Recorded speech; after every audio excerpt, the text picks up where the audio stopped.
Hi friends, உங்க எல்லாருக்கும் என்னுடைய அன்பான வணக்கம். இது ஷர்மிளா பிராங்கோவின் என்னை ஆள வந்த அரக்கனே நாவல் பகுதி 15. வாசிப்பது ஷர்மிளா பிராங்கோ. வாங்க ஃப்ரெண்ட்ஸ், தொடர்ந்து கதையை கேட்கலாம். முகூர்த்தம் நெருங்கி கொண்டிருந்தது. பின்னால் நிற்கும் உறவினரில் ஒருவர் குரலை தாழ்த்தி பேசுவது கங்கா மற்றும் வெற்றியின் செவியில் பளிச்சென்று கேட்டது. இந்த ஜோடிதான் சூப்பர்.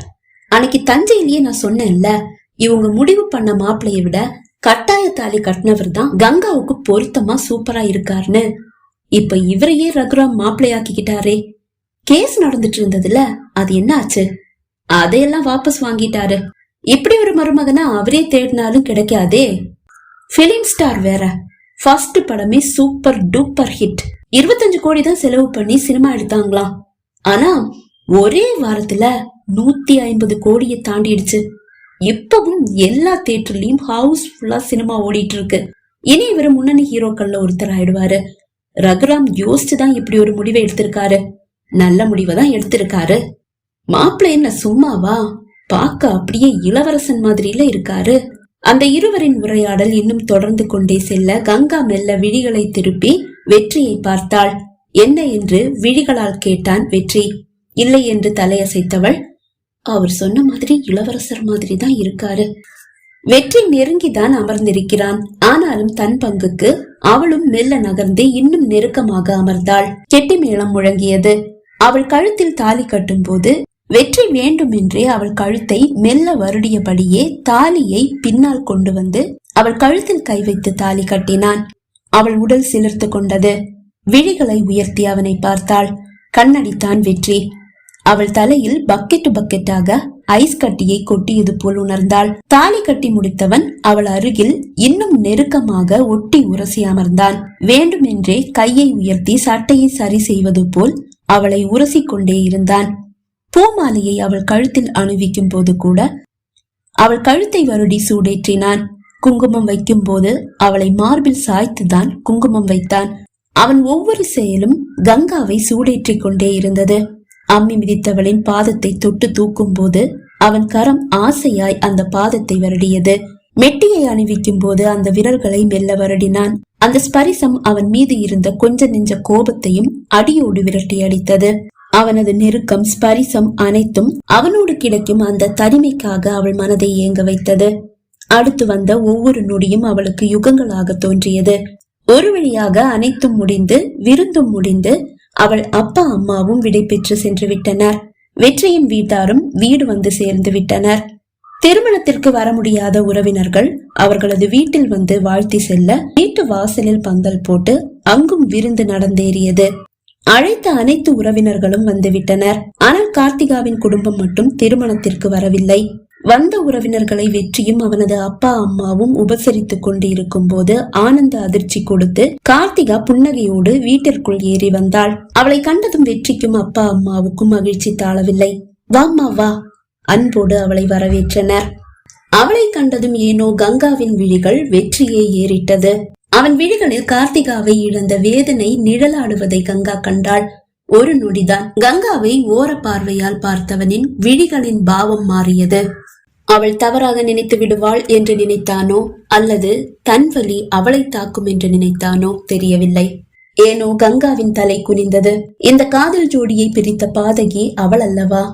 கார்த்திகாவை இழந்த வலி இனி வாழ்க்கையில் ஒரு நாளும் தலை தூக்காதபடி வெற்றியை பார்த்து கொள்ள வேண்டும் என்று அவள் நினைத்தாள்.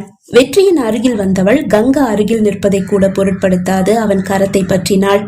சாரி அத்தா, கல்யாணத்துக்கு வர முடியல. ஆனா நான் மட்டுமாவது நேர்ல வந்து வாழ்த்தாம இருந்தா எனக்கு நிம்மதி கிடைக்காது. அதுதான் நேர்ல வந்து வாழ்த்திட்டு போலான்னு வந்தேன்.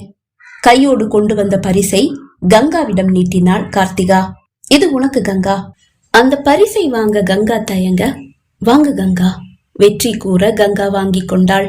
அவள் கழுத்தில் தொங்கும் தாலியை ஏக்கத்தோடு பார்த்துவிட்டு திரும்பி நடந்தாள் கார்த்திகா. அவள் கரத்தை பிடித்தார் வெற்றியின் அம்மா. எங்க போற? சாப்பிட்டுட்டு போ. இல்ல அத்த, நான் உடனே ஊருக்கு கிளம்பி ஆகணும். நான் இங்க வந்தது அப்பா அம்மாவுக்கும் சரி அவருக்கும் சரி சுத்தமா பிடிக்கல.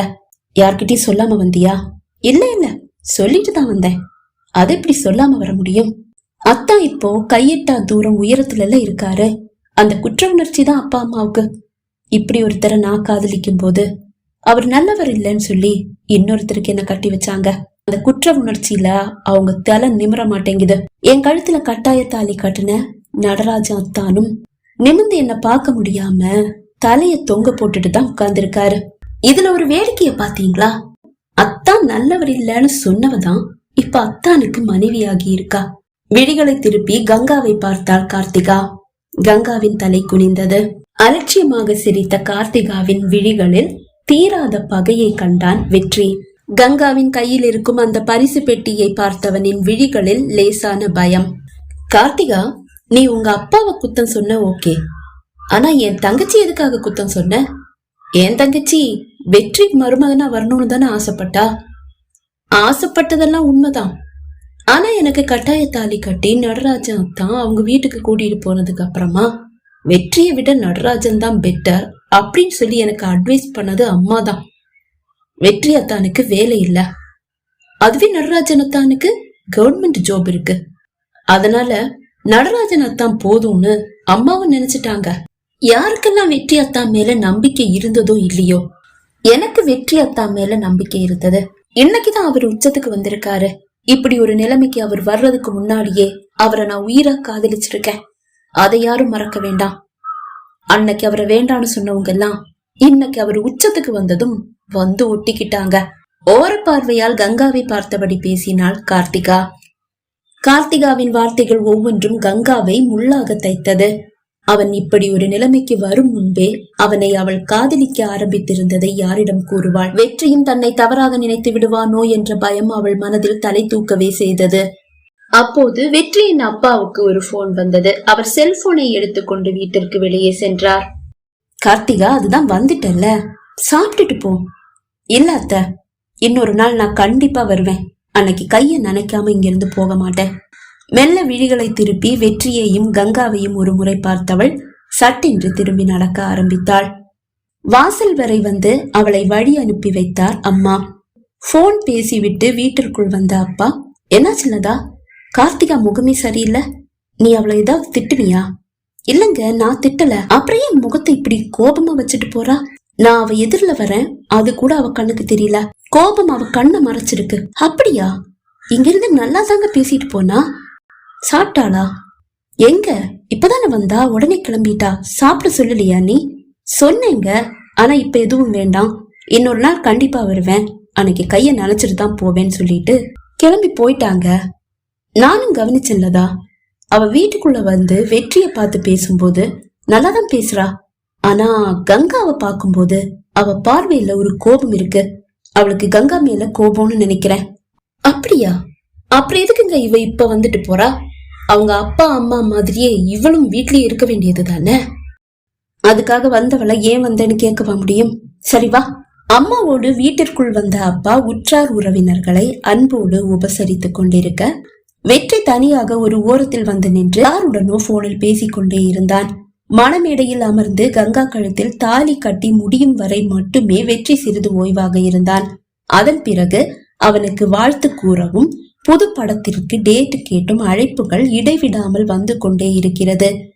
இப்போது இதோ 10 நிமிடமாக யாருடனோ போனில் பேசிக்கொண்டே இருக்கிறான். பாவம் கங்கா, அவளை ஆளாளுக்கு இழுத்து சென்று பேசிக் கொண்டிருக்கிறார்கள்.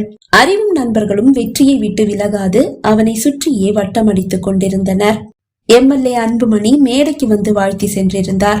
நீண்ட நேரமாக வெற்றி தனியாக நின்று பேசிக் கொண்டிருக்க மெல்ல அவன் அருகில் வந்த அறிவு போனில் யார் என்று கைதாடை செய்து கேட்டான். ஓகே சார், நான் கண்டிப்பா கூப்பிடுறேன். அழைப்பை துண்டித்தவன், ஒரு ப்ரொடியூசர்டா, அவருடைய அடுத்த படத்துக்காக டேட் கேக்குறாரு. என்ன சொன்ன? உன்கிட்ட கேட்காம சினிமா விஷயத்துல நானா தனியா எந்த முடிவையும் எடுக்க மாட்டேன்.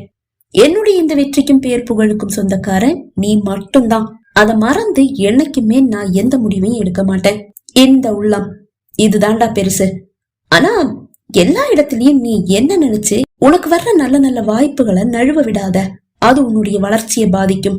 பாதிச்சா பாதிச்சுட்டு போட்டுண்டா. நான் யாரு என்னன்னு இந்த ஊர் உலகத்துக்கு தெரியவே தெரியாது. என்னை அறிமுகப்படுத்தினது நீதான். இன்னைக்கு எனக்கு ஒரு பேர் இருக்குன்னா, புகழ் இருக்குன்னா அதுக்கு காரணம் நீதான். எனக்கு ஒரு வளர்ச்சினா நீ என் கூட சேர்ந்து வளரணும். அதுதான் என்னுடைய விருப்பம். வெற்றியை கட்டி அணைத்துக் கொண்டான் அறிவு. சரி, அதை விடு.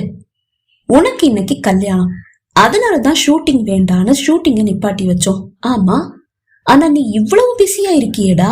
இது தெரிஞ்சிருந்தா தாலி கட்டி முடிச்ச உடனே உன்னை ஷூட்டிங் இழுத்துட்டு போயிருப்போமே. குறும்பாக அறிவு கூற சிரித்தபடியே விழிகளை ஓடவிட்டு கங்காவை தேடினான் வெற்றி. அதோ ஒரு உறவுக்கார பெண்மணியிடம் அமர்ந்து பேசிக் கொண்டிருக்கிறாள். ஆனால் அவள் விழிகள் அவன் மீதுதான் இருக்கிறது. அவன் பார்த்ததும் சட்டென்று அவள் விழிகளை இழுத்து கொண்டாள். Wow, super. உனக்கு என்ன ரொம்ப பிடிச்சிருக்கு? ரொம்ப ரொம்ப பிடிச்சிருக்கு. ஆனா அத நீ சொல்ல மாட்ட, அவ்வளவு ஈகோ. சரி, நீயா நானு பாத்திரலாம். இன்னைக்கு நீ வாய திறந்து என்கிட்ட உன்னுடைய காதல சொல்லணும். சொல்லாட்டி கண்டிப்பா சொல்ல வைப்பங்கங்கா. மனதில் கூறிக்கொண்டவன் தன் நண்பர்களையும் உறவினர்களையும் வரவேற்பதும் நலம் விசாரிப்பதுமாக வீடு முழுவதும் சுற்றி திரிந்தான். சில உறவினர்கள் வரும்போது கங்காவின் அருகில் வந்து அவள் கரத்தை பற்றி அழைத்து வந்து அவர்களுக்கு அறிமுகப்படுத்தி வைப்பான். அவர்களோடு பேசிக் கொண்டிருக்கும் போது அவள் கரத்தை பற்றியபடியேதான் பேசுவான்.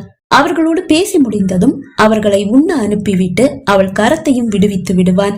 அந்த நேரங்களிலெல்லாம் கங்காவின் மனம் தவியாக தவிக்கும். இன்னும் சிறிது நேரம் தன் கையை அவன் பற்றி இருந்தால்தான் என்ன என்று தோன்றும். சில சமயம் அவளை தாண்டி செல்லும் போது வேண்டுமென்றே அவளை மெல்ல உரசி செல்வான். தீப்பற்றி கொள்வது போல் உணர்வாள் கங்கா. அவளை இப்படியே ஏங்க வைத்து அதை கண்டு ரசித்துக் கொண்டிருந்தான் வெற்றி. இரவு 11 மணி ஆகிவிட்டது. கடைசி உறவினரும் வெற்றியின் நண்பர்களும் விடைபெற கங்கா வெற்றியின் அம்மாவோடு அமர்ந்து பேசிக் கொண்டிருந்தாள். ஆனாலும் அவள் விழிகள் வெற்றியையே சுற்றி வட்டமடித்துக் கொண்டிருந்தது. அவளை பொருட்படுத்தாமல் வெற்றி தன் அறைக்கு சென்று விட்டான். அதை கங்கா காணாமல் இல்லை. ஓடி சென்று அவனை பார்க்க வேண்டும், அவனோடு பேச வேண்டும் என்று அவள் மனம் துடிக்காமலும் இல்லை. ஆனாலும் அவன் அறைக்கு சென்றதை அறியவில்லை என்பது போல் அவன் அம்மாவோடு பேசிக் கொண்டிருந்தாள் கங்கா. பகுதி 15 நிறைவடைந்தது. பகுதி 16 உங்களை சந்திக்கும் வரை விடைபெறுகிறேன். நன்றி, வணக்கம்.